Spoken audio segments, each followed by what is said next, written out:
At Arizona State University, we're bringing world-class education from our globally acclaimed faculty to you. Ranked #1 in innovation for 10 consecutive years and #2 among public universities for employability. ASU isn't just ahead of the curve, it's creating new paths to success. Earn your degree from the nation's most innovative university. Online, that's a degree better. Explore more than 300 undergraduate, graduate, and certificate programs at asuonline.asu.edu. Fan.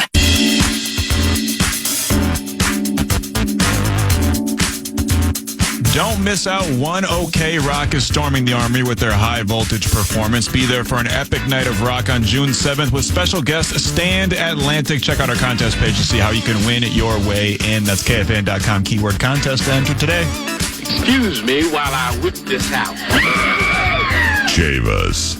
Welcome back to 9 to noon into the second hour. And a longtime friend of ours and mine is former Minnesota Vikings safety, Corey Chavous. And he's an elite sports mind. He joins us now. Corey, good morning. Welcome to 9 to noon. How are things, my man?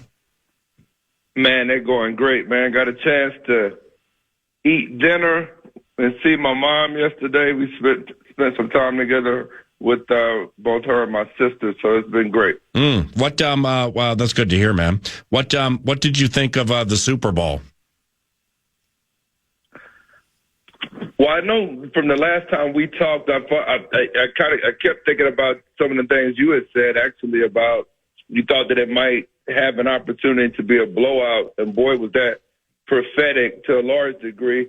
I thought there were some moments during the game where Kansas City would potentially forge some type of resistance, I guess is the best word to use, but I just didn't feel like their offensive line ever really got into any type of rhythm, and there were too many individual one-on-one matchups that were being lost during the game up front to really give them much of a chance. I thought their defensive line played pretty well in terms of Kansas City's been able to shut down the run.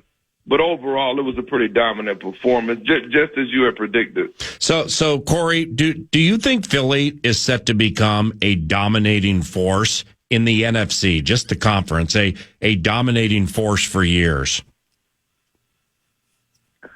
I do think they're set up that way, but I think a lot of times it comes down to, I think every season things are kind of like the S&P 500 index. I mean, they're cyclical, I guess, to a large degree. And in this case, however, you're going to have certain free agents that are going to leave. You know, let's just say, for instance, Mekhi Becton, and I know people may differ on what type of impact you thought he had on their team, but let's say he goes and you have to replace him, and maybe Tyler Steen isn't quite as good at guard. Or maybe he's almost the same impact. How much of a difference does that make with the run game? And there are other free agents, obviously, that I know they've got the pretty much their core kind of locked and loaded. But I guess it's going to be those pieces that you put around those guys, Paul. They have to fit, and every year is different. And I think this year they just had the right chemistry. So Milton Williams, the Louisiana Tech cat backing up the Georgia kids, has he always been this formidable? And the reason I ask is because when you're that, and you know this better than us, man, but when you're that third defensive tackle behind Davis and Carter, you know, you're going to play 25, 27 reps a game, so you can always be fresh. So now when he hits free agency, somebody undoubtedly, maybe the Eagles are going to pay him and probably play him more. Well, that has to be factored in to the compensation and the expectations, given the fact that he is a rotational guy. What do you think of him? No, I think you hit it spot on, PA, because what happened for the first time, I think we talked about this the last time we spoke, the attrition of the season, and then let's say in your whole career you've started roughly 20 games in the case of him, if he were to go somewhere else, or if he gets more snaps there and does come back. How do you respond to the week-to-week attrition of the season, and can you give that kind of energy on a down-to-down basis when you're getting banged on with duo blocks, double teams, and all those different things, right, which doesn't necessarily is going to happen when you're aligned inside. So moving him around a little bit because he's so fast.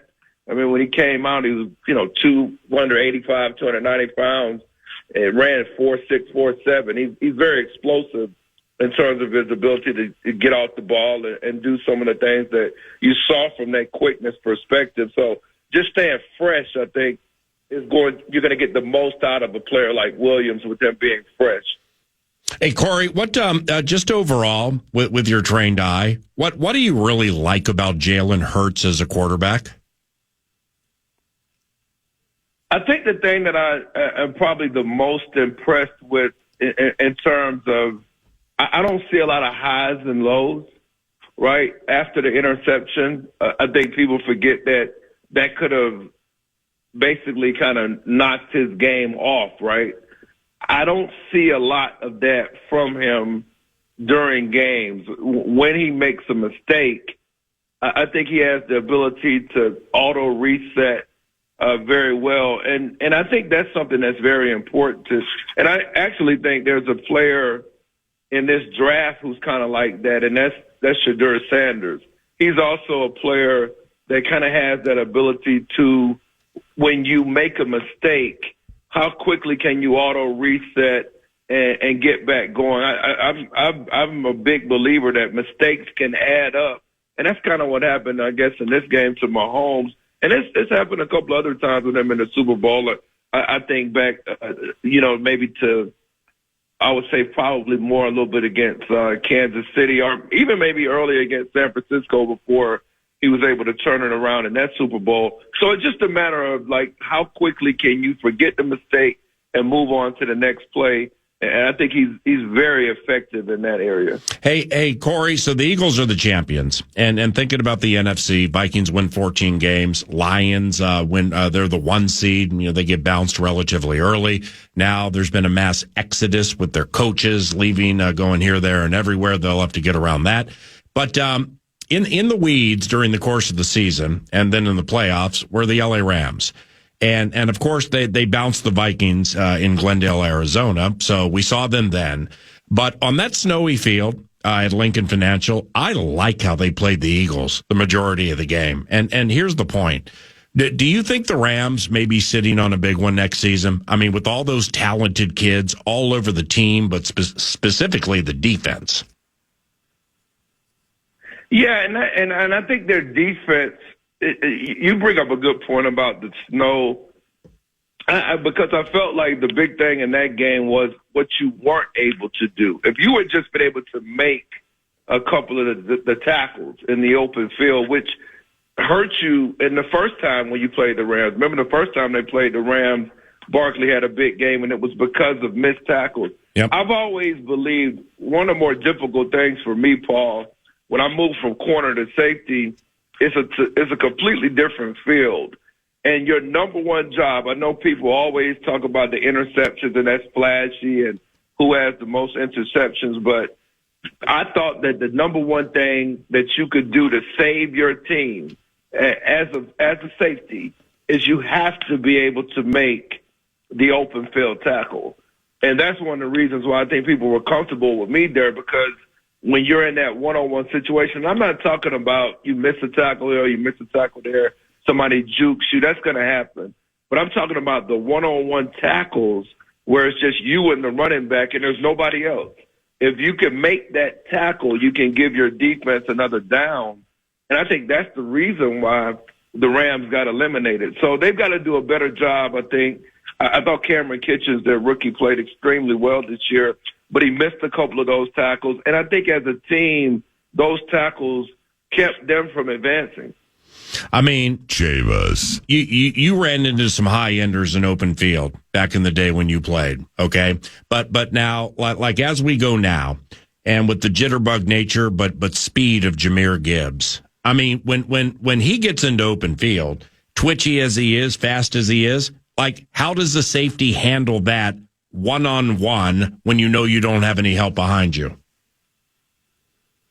I think it's about attacking. I know you announced the play where Vic split me and Beaker, and we ran into each other. That place, his career highlight. But come on, man. That play, I shot. You know what I'm saying? It went forward, and ends up me and him ran into each other. But I would do the same thing in every situation, because there were other instances in that game where you also, had to make those tackles against him. And when you go against players like that, if you miss it, you saw the result. But at the same time, when you're in those situations, you don't want to break down too dramatically. You do want to take your shot.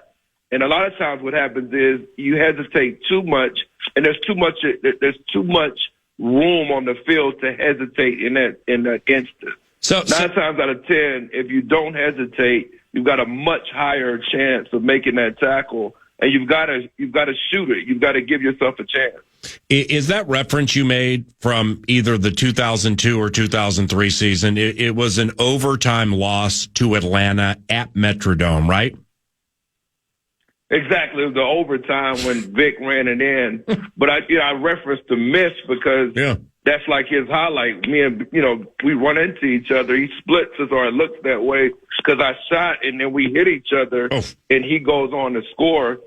And that's the difference, right? You miss that tackle, and the game's over. How about that 2002 season, man? I mean, you guys didn't have a middle linebacker until like a week before the season. I mean, they're trying to run. I think Henry Crockett might have been on the team. They're trying to run down maybe Antonio Pierce, But then it was a financial situation, and out of nowhere they end up with Greg Beaker, and then they're at Champaign to open the season against the Bears while Soldier Field was being remodeled. And Beaker, man, holy cow, it was like a combo of Ray Lewis and Brian Urlacher. Might have had like 15 tackles just all over the place. Remember that? Oh, yeah. I remember it. I learned more from him. He was the only reason I was able to actually make that transition. He taught me everything about, playing the position, taught me the biggest thing about the position, which has been able to fit your run gaps and how the run game works. I just learned so much from him, spent so much time with them. He was a big reason. I owe a lot of my credit of even being able to successfully do it with him, to him. And he was probably one of the biggest influences I ever had in my career. Probably one of the smartest people I've ever been around in terms of just football IQ. I learned a lot about the game from him, and he had 4 interceptions that year too. I run into one of your former teammates up here every so often, generally at Timberwolves games, and Brian Williams, North Carolina State, and I contend. Okay, one of your former teammates, Antoine Winfield, is the best corner in the history of Minnesota Vikings football. And I'm not saying Brian is like one of the best corners in the history of Vikings football, but when it comes to blitzing from the slot, man, remember how good Brian Williams was with that sneaky blitz from the slot? Oh yeah, I mean he could do it all, and that was kind of he played with a pretty good secondary in college. Remember when he was in college, he played with Torrey Holt's brother, Terrence. He played with Adrian Wilson at NC State. And all of those guys ended up having success, and Adrian had an incredible career. But I thought that Brian's versatility, everything that he could do, like what you're mentioning, and also his ball skills, and his competitiveness. He also was like, we talked about the short memory with Hurts. He also had a very short memory. So wait a second. Did the Cardinals, when they lost at Dallas in the playoffs with Jake Plummer as your quarterback, was 3/4 of the secondary you, I think rookie out of Vanderbilt, Aeneas Williams, and Adrian Wilson? Was that 3/4 of the starting 4? Oh no, Adrian was he was my rookie. Okay. So when he came in, and that's like 4 years later. Okay. He was the guy that I kind of had, under me, as one of my young guys. So. No, he wasn't there yet. Okay. So he came in 4 years later, and he had a pretty good impact as a rookie too. Yeah, he was fantastic. Yours truly is off to the Combine a couple of Mondays from now. What do you think of the Indy Combine these days and the way it shapes the NFL draft? I think it's incredibly important. I was never, a huge fan in terms of what you go through when you were, you have to actually go through there because it's very arduous on the individuals. each person that has to go through it. And I give all of the kids incredible amount of credit for being able to go through everything outside of what the public sees when they perform. Everything else that goes around that makes it even tougher to perform. And with those conditions, who performs the best does mean something. And I think that part of it is part of the evaluation process. So I feel like I've learned, I guess, as the years have gone on, why it's set up the way it is, and it's given me more understanding of how the evaluators are evaluating what each individual does because of everything else that they go through that like I said, that you don't see on TV. That's beautiful. And not all teams, and I'm sure you know this, but not all teams send coaches and staff anymore. I mean, a fair amount do the player interviews virtually, and it saves money for sure. But what do you think of that approach, doing the interviews virtually or like not sending staffs? I think it kind of comes down to where your team is at. Right. Yeah. Kind of what we were talking about a little bit earlier, maybe in terms of maybe what you would need to replace an integral part of your team.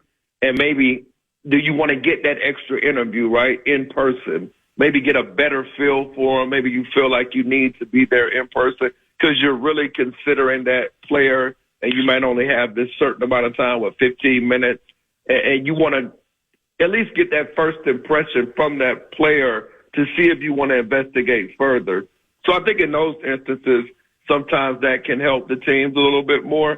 And if you don't need that, and maybe you've already run across that player at a couple of different times when you went by the school and you're comfortable enough with it, then maybe you can skip that and bring them in one of your top 30 visits. I just think it kind of comes down to what you're trying to get out of who you have to replace to a large degree. Hey, Corey lives down Dallas way. And thank heavens Dallas won a game last night. Holy cow. I mean, it's after serious. I'm happy they won, man. I watched a little of that.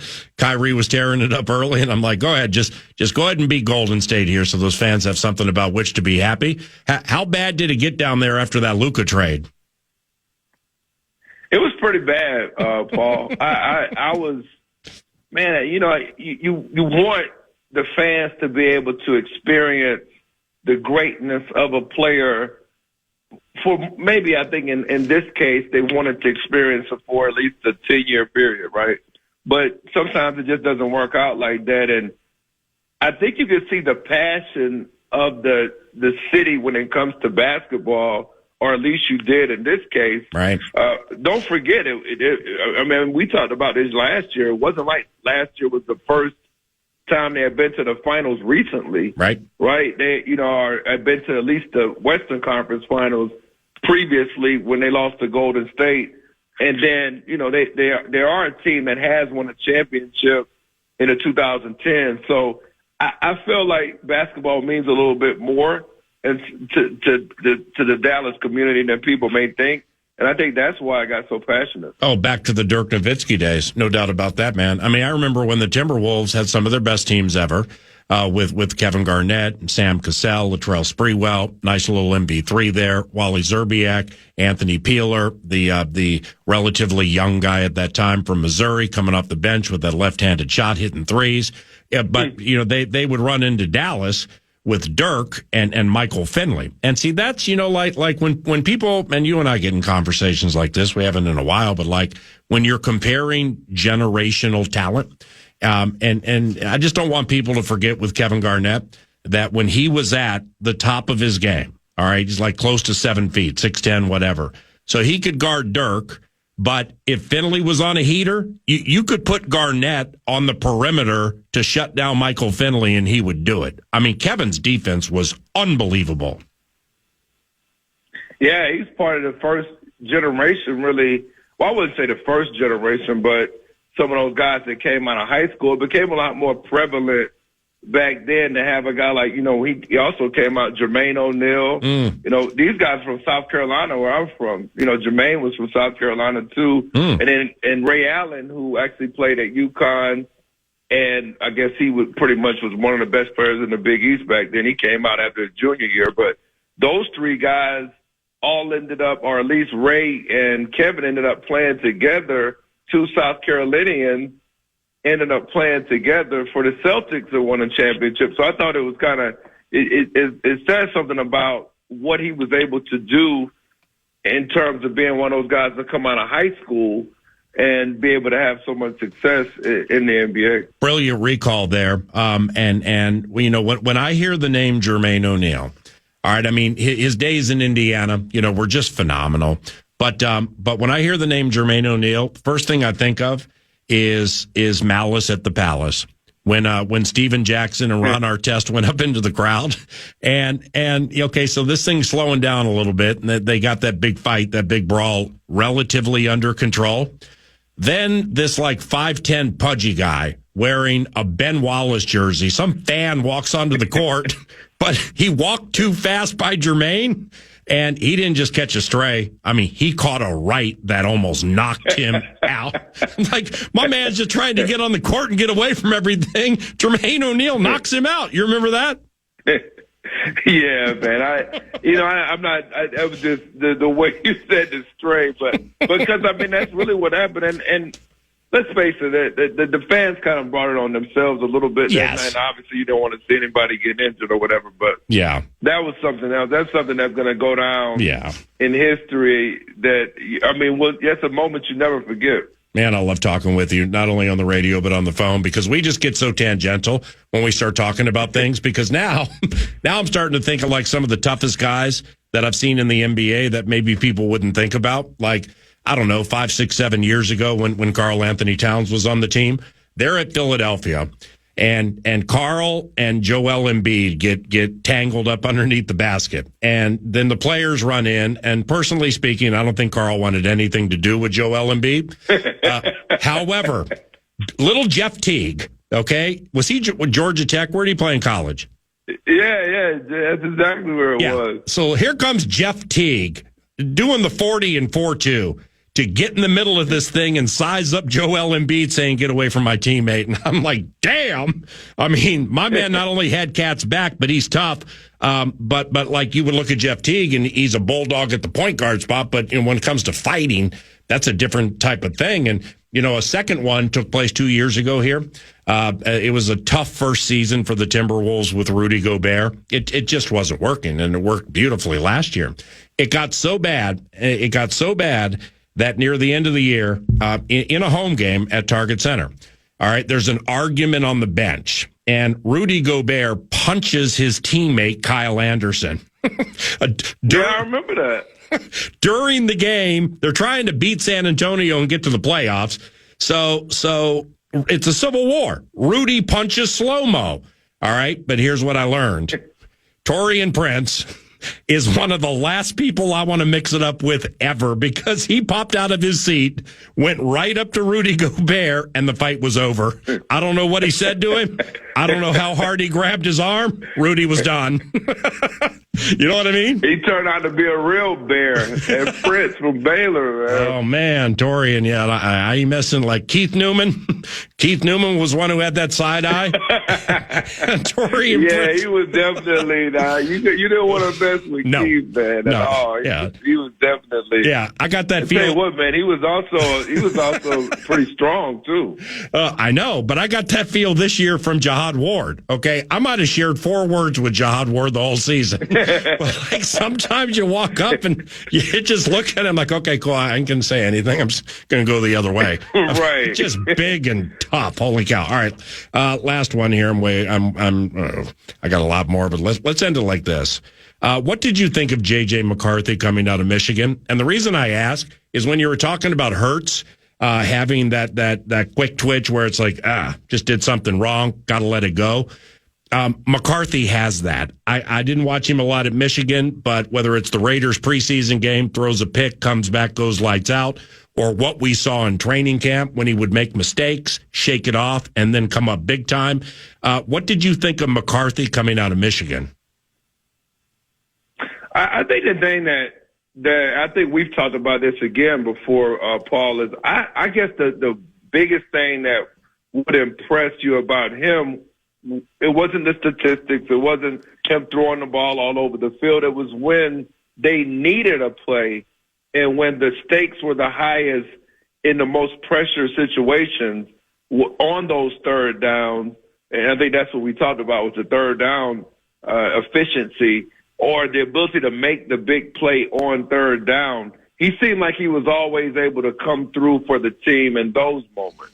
And I think that's something that keeps drives alive, right? I mean, if you could be 3rd and 11, 3rd and 12, the run game getting stuff down, or you had a negative play, and then you have the ability to be able to make the play on that down to keep a drive alive, that kind of re-energizes the group. It re-energizes your offensive line, the running backs, receivers, tight ends, everybody on the offense and the sidelines when you make a play on third down. And I think that's something that was a big reason why I would imagine that the Vikings had an affinity for him, because he came through in those moments time and time again during school. You, my friend, as usual, are elite. And I'll call you later today. But thank you very much for the radio time. And God bless you, your mom, your sister, everybody in your covenant. And we'll talk soon, okay? Yeah, God bless your family, too, man. Thanks a lot, PA, for having me on. I really appreciate it. Yep. See you later. Corey Chavous, a dynamite safety. Chavous. Back with the Minnesota Vikings, like 04, 05, right around there. My man had an either 8 or 10 interception season. He and Brian Russell were formidable at the safety spot back when I started calling games for the Vikings in 02. Like those first 4 years, man, they were just really, really good. Antoine Winfield is a corner. Brian Williams from North Carolina State, he was cool too. With Pat and Kevin Williams. When Pat got here, that was super sweet. Thank you, Corey, and thank you very much for listening to our conversation. Thank you, Maxx Fuller, for the money grab, and here it is. Yes, sir. The fan wants to give you a shot to put $1,000 in your hand with our national cash contest. Enter the keyword check at KFAN.com now for your shot at winning this keyword check. Enter now at KFAN. With so many options, why choose Arizona State University? For me, the only online option was ASU because of the quality. Their faculty was really involved with their students and care about your personal journey. The dedication to my personal development from my professors, that's been extremely valuable to me. Earn your degree from the nation's most innovative university. Online. That's a degree better. Explore more than 300 undergraduate, graduate, and certificate programs at asuonline.asu.edu.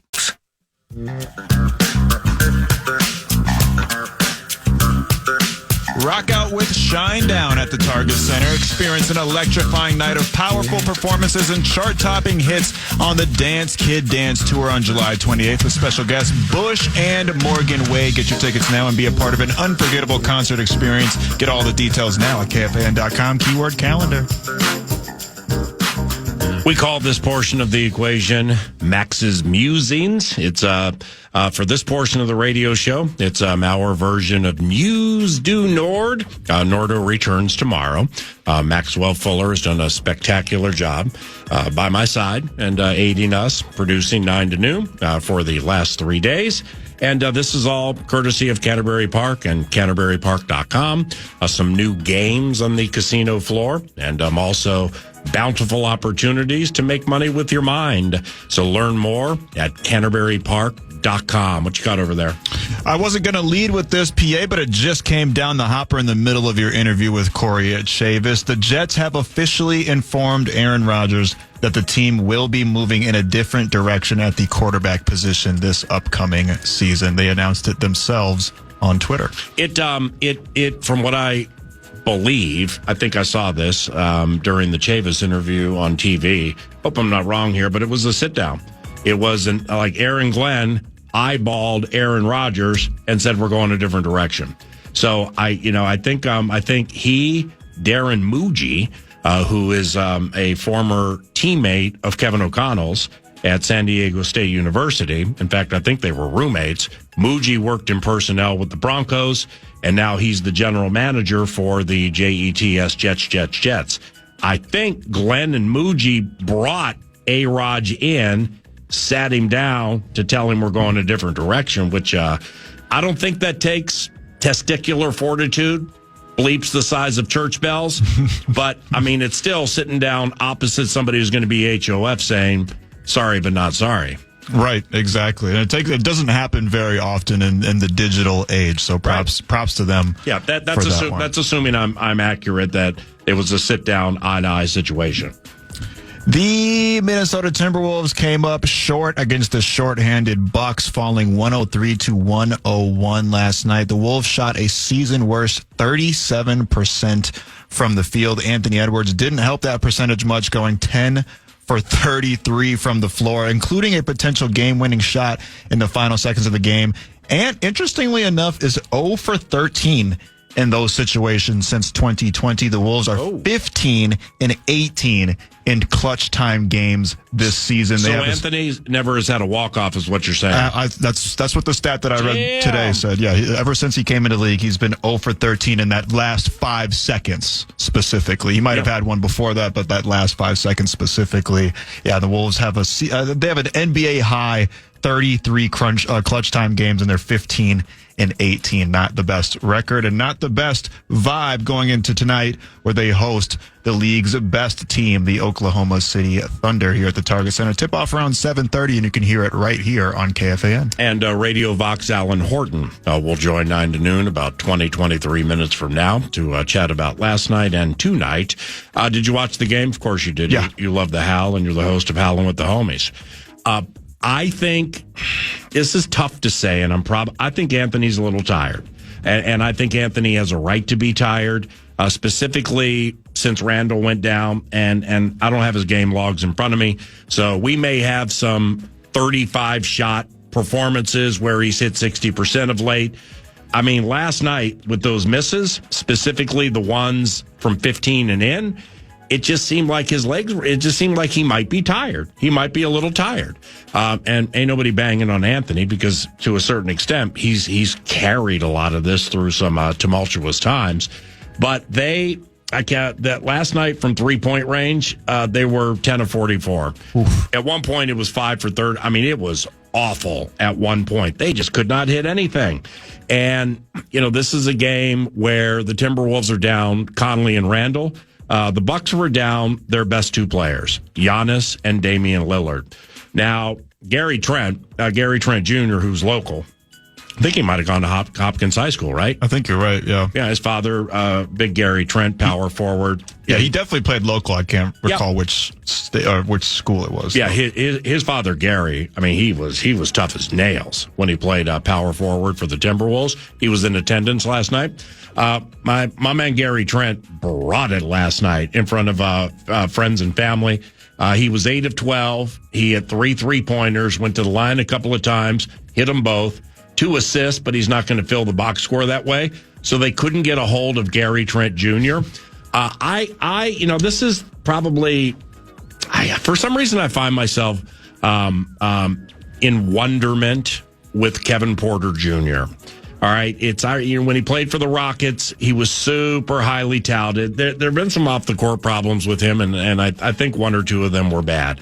And he was out of the league for like a year. They were really bad. But were they really bad? Yeah. Okay. Well, why is he back then? I wonder. I genuinely do not know. But just the off the court stuff to the side. When he was with Houston with Jalen Green and what they were trying to put together there.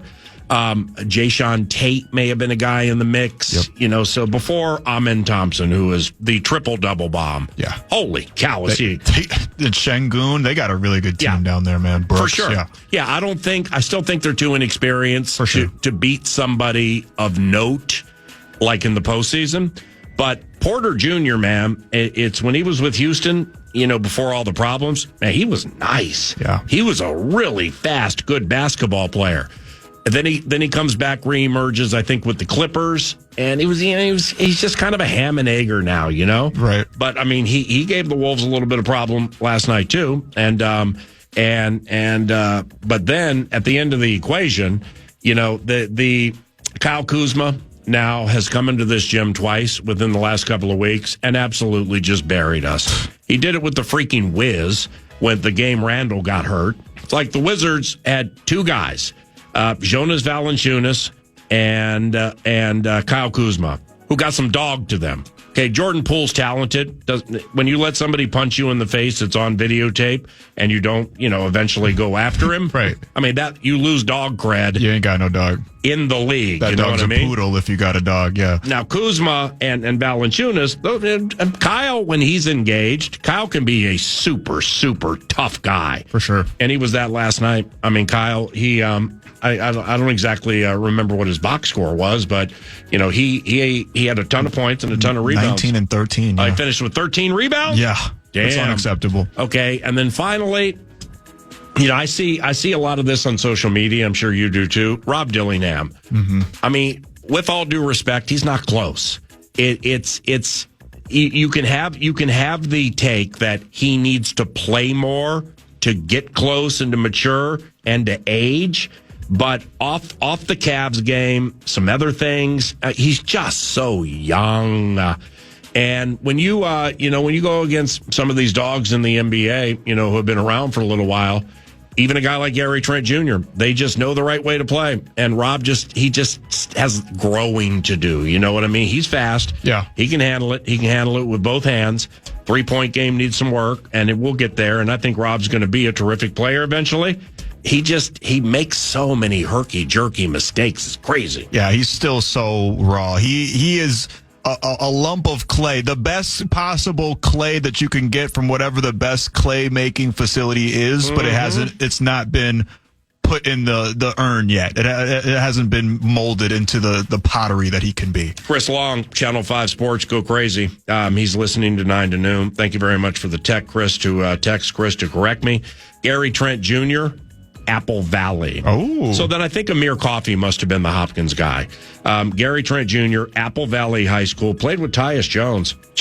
Jeez. Yeah. Get a handle on that backcourt. I know, right? Seriously. Yeah, it was a treat to watch those games when I was going to Eastview High School, watching my high school get their A's busted. I saw a couple of future NBA stars. And speaking of the young guys, PA, yeah. Terrence Shannon Jr. was one of the only silver linings of that game last night for the Wolves. I don't know exactly what his shooting percentage was. He ended up with 11 points, 6 assists, and 5 rebounds. That man was playing his heart out yesterday, and he looks to be the real deal. Hey, I like his size, and I like his size for the position he plays, in that he's a guard. And with that said, Jalen Clark, Terrence Shannon Jr., Dillingham. Guards, they're so bored with Garza. Am I not right now? So they didn't play last night. Right. But yeah, to raising those guys specifically when a Randall and Conley are hurt, I think that's only going to fortify the Village moving forward. But I think even Chris Finch might agree that there are going to be some metaphorical moguls along the way. And you got OKC tonight, like Max said. OKC jacked around with Miami for about 3 quarters, maybe 2.5 to 3 quarters. Could not care less about what was happening. They were down 15. Bam Adebayo's looking like Wilt Chamberlain. They took a timeout, and then they came out of that timeout and put the pedal to the metal. That bad boy was over. Yeah. I mean, they blew by Miami like the Heat was tied to a post. So that talented group is here this evening, and that's on KFAN at 7 o'clock. All right, 9 to noon with a shorty around the corner, some truncated Vikes bites. After that, Alan Horton, radio play-by-play voice for the Howl, joins us. You're listening to KFAN.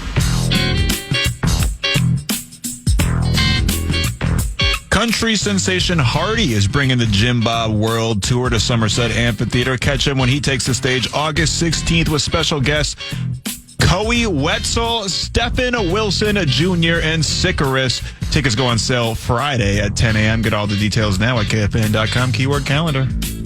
The artist's name is Hardy? Hardy. What's it called? The Jimbo Fest? The Jim Bob World Tour. Jim Bob World Tour. You can be in the front row? You know I am. Yeah, I don't want to be behind you at that show because of your hair. I won't be able to see the drummer, the bass player. Yeah, you ain't gonna see nothing. Or the singer at the same time. Yeah, so anyway, I'll see you at the Jim Bob Tour, Jim man. Bob World Fest. Yes, what's going on here? We got Vikes Bites. Vikes Bites. Brought to you by Thousand Hills. Once again, shout out to Thousand Hills. Grazed, grass-fed beef. And first Meat Sauce actually mentioned it earlier, and I want to play the same game with you. We played a little game on the Power Trip morning show this morning. There was a Sports Illustrated article that came out that gave percentages for each potential Vikings free agent and their likeliness to come back to the Minnesota Vikings. I'll have you guess, and then I'll give you their percentage and have you react to it, if that's cool. For sure. I'll skip over the obvious one because we've talked Sam Darnold a million times, and we are going to talk Sam Darnold a million more times. So let's start with Aaron Jones. What percentage do you think that they have at Aaron Jones coming back to the fold for the Minnesota Vikings? I'm going to go 50-50 right now. Whew, that's damn close. 45%. Sports Illustrated said it is 45%. They said it could be likely that they get another 1-year deal done with the 30-year-old. So who wrote it with SI? Will Raggets? It was Will Raggets. Yeah, Will does good work. So the percentage was what? 45%. Yeah, and the reason I get gray area-ish with 50-50 is because I know he's effective. I know they like him. I know he's a galvanizing force within the locker room. I know he still has pop left, but I also know, and he likes it here, as does his family, but I also know that he kept getting hurt during games. And I haven't asked the question how compromised, let's say, was he at the end of the year, if any? But if he was, then it would have factored into some things with the offense. So I'm going to say 50-50. Personally speaking, if Aaron Jones is back, I'd really enjoy that. I like him a lot. Next up is cornerback Byron Murphy Jr. Wow.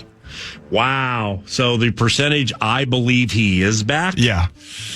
Okay, so what do we got? 60, 70, 80 to spend. Byron's not going to break the bank, but he's going to make a lot.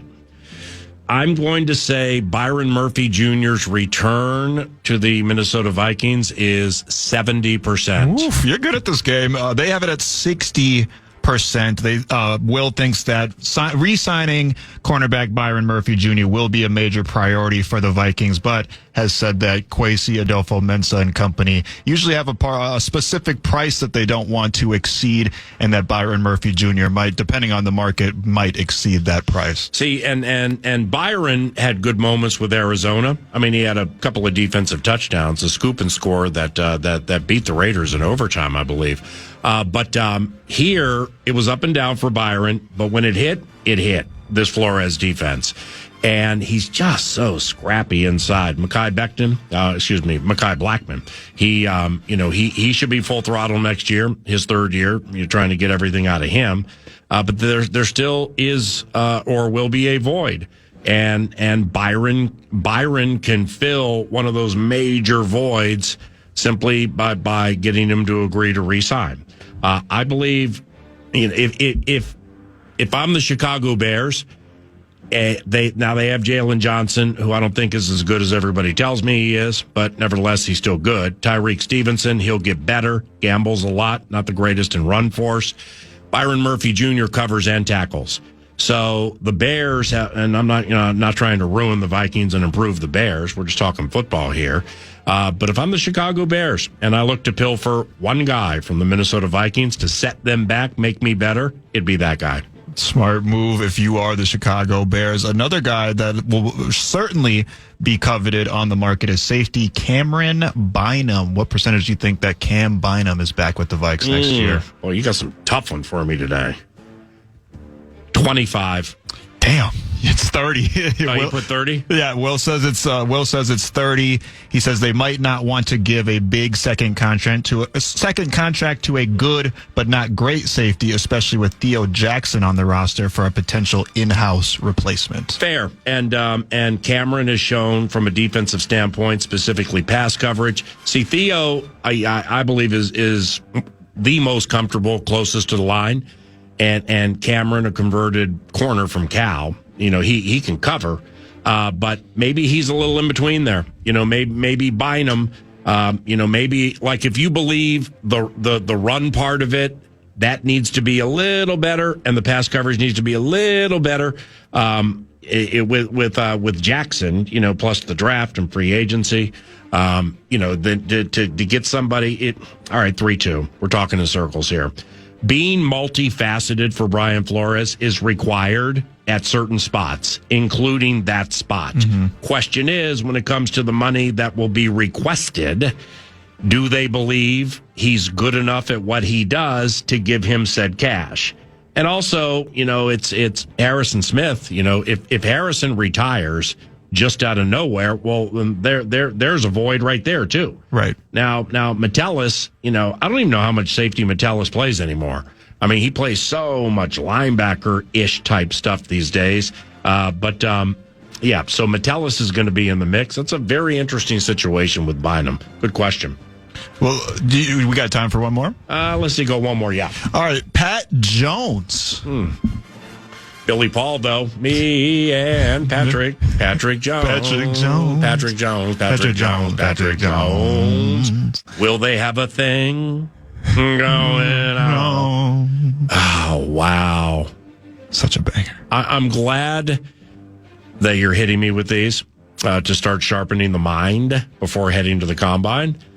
It's a good article. You should check it out after the after the thing. Patrick Jones re-signing 10%. The spot on 10% is what they gave it. Yeah, you put 10. Yep, they said that feels like another DJ Wanham situation from last year. Right, compared it to that. Vikings have Dallas Turner, Gabe Murphy, and Bo Richter waiting in the wings. Well, Gabe Murphy is the undrafted guy from UCLA. Man, I heard so many good things about him in training camp. Then he got hurt. Then he got an opportunity to play, but him growing, maturing, and literally growing, body growing, stuff like that. That's going to give him an opportunity and at a cheaper price. So that's how I see it. Nice job. Appreciate that. And coming up around the corner is Alan Horton. He's the radio Vox for the Minnesota Timberwolves. We will hear Alan, Superstats Dave, by his side on KFAN this evening. OKC's in town. Maybe the best in show. Let's chat about that and more with the Vox around the corner on KFAN.